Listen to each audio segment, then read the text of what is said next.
Bonjour à tous, on a eu droit à ce que j'appelle un vrai Black Friday ce vendredi avec un entraîneur qui nous dit je ne peux pas vous recommander mon cheval et son cheval est troisième dans le tiercé à 88 contre 1. J'ai sauvé les meubles avec mon petit Aikido qui était mon coup de cœur pour les abonnés des pronos du cœur. Il est deuxième à 69 contre 1. C'était introuvable et bravo à ceux qui ont joué au complet hasard sans écouter les uns et les autres parce que c'était très compliqué ce vendredi.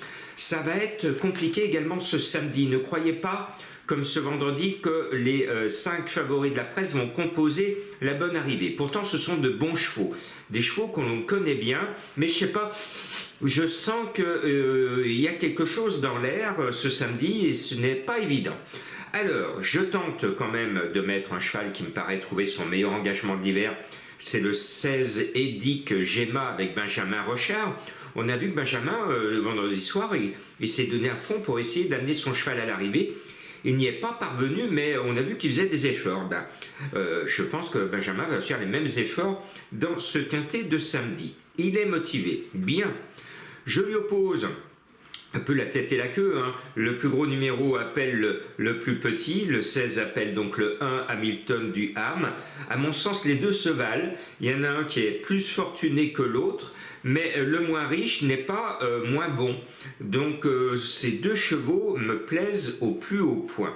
Et puis le 13, Happy Danica, est la championne de l'entraîneur driver Garando. Il a une chance extraordinaire d'avoir cette jument. C'est l'idole de son écurie. Il la bichonne, il l'aime. Il doit lui faire plein de bisous. Donc j'adore ces contes de fées. Et j'adore quand une petite écurie, ce n'est pas péjoratif de parler de petite écurie, quand ces petites écuries font jeu égal avec les grosses cylindrées de Vincennes, ça me fait plaisir et j'ai toujours tendance à dire bon, il faut que les deux auditeurs soient avec la petite écurie pour qu'ils fassent aussi bien et qu'ils gagnent leur vie et surtout qu'ils réalisent leur rêve de gagner par exemple un quintet à Paris-Vincennes. C'est tout le souhait que je formule pour ce numéro 13.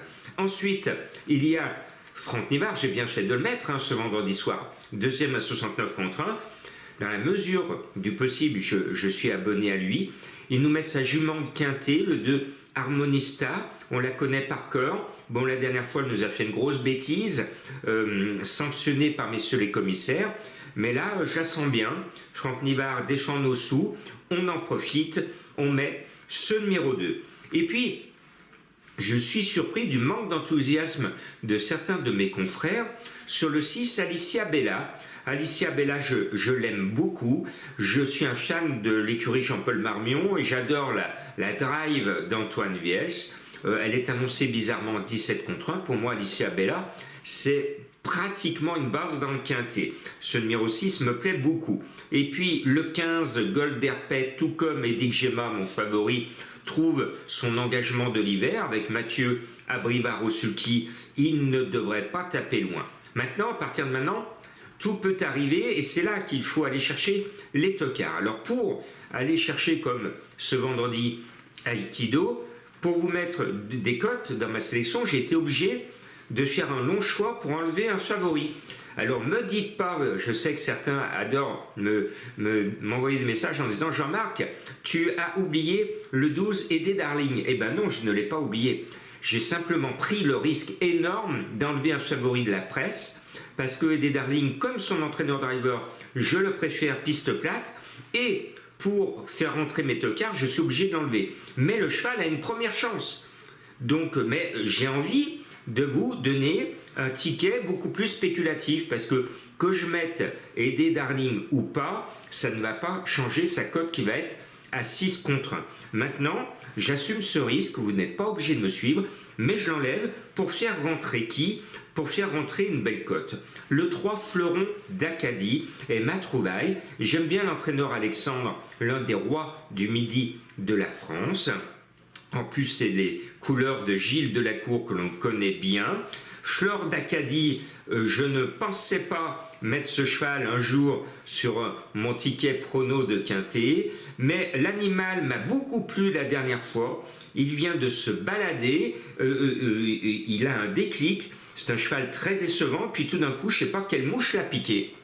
Et il s'est transformé, il s'est rappelé brutalement qu'il était pas mal. Et comme il y a cet éclair de classe qui vient de frapper ce fleuron d'Acadie, ce numéro 3, je le mets parce que n'oublions pas qu'il y a 1000 km pour venir honorer cet engagement.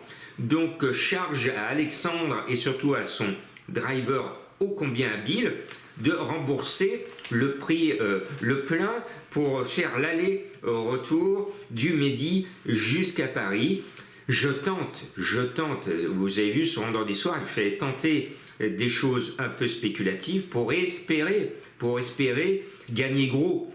Bien, ce 3, ma petite trouvaille à moi, et puis Madame Colombo nous a sorti mon chouchou, que j'aime bien, que je n'avais pas mis la dernière fois parce qu'il était détraqué dans ses allures, disqualifié, et puis dernièrement il m'a plu en finissant 5e d'un quintet référence. Vous l'avez deviné, si vous avez peur des fantômes, ne le jouez pas, c'est le 5 Ghostbuster. Je l'ai toujours aimé, j'ai failli, il y a 2-3 ans, acheter son demi-frère Karl Drogo, qui était magnifique, c'était un monstre de puissance, et Ghostbuster est un très bon cheval, mais très délicat, très compliqué. Ce 5, s'il veut, il peut. Il est en retard de gain. Avec lui, c'est tout ou rien. Et je suis un fan de Madame Raymond. J'étais un fan de son pauvre Gallius. Donc, Madame Raymond vient. Ghostbuster, je l'aime. J'aime la qualité de son entraînement. Et j'aime le nom du cheval. Enfin bref, je l'aime. Puis j'aime Madame Colombo. Donc, voilà, c'est une déclaration d'amour à ce numéro 5. Ghostbuster. Je l'aime d'autant plus parce que ça m'amène sur la voie de mon premier cheval mystère. Cette déclaration, vous le couchez noir sur blanc le 14 février et vous lui envoyez. Eh bien, c'est le nom de mon premier cheval mystère. Et puis, il y en a un cheval, il n'a strictement rien à se reprocher. Il peut dormir sur ses 2 oreilles. Parce que, voilà, tout va bien pour lui, il n'a rien à se reprocher, il dort sur ses 2 oreilles. À vous de découvrir. Des fois c'est compliqué, mais je sais que certaines et certains trouvent. Et puis l'autre, alors là, ça me permet de rappeler une expression malheureusement malheureuse pour nous autres les Français de la Première Guerre mondiale. On disait de nos poilus quand ils sont partis, quand ils s'étaient mobilisés pour aller protéger notre pays chasse à l'agresseur allemand, eh bien on avait dit que nos soldats, que nos poilus étaient partis, le nom de mon cheval mystère, parce qu'ils étaient sûrs de gagner, ils étaient tellement sûrs et certains de gagner qu'on a vite perdu, on a même très vite perdu avant que bien sûr les choses changent au bout de 4 ans. Et puis, j'ai un autre cheval, parce que c'est le week-end, vous allez avoir du temps.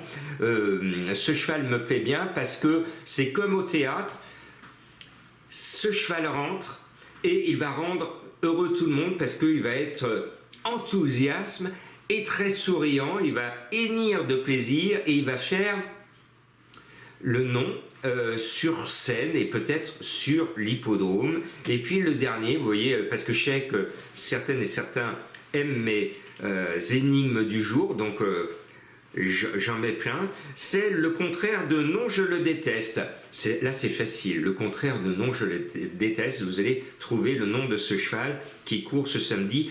Bon week-end, attention, danger, il n'y a pas de coup sûr aux courses, je vous le rappelle.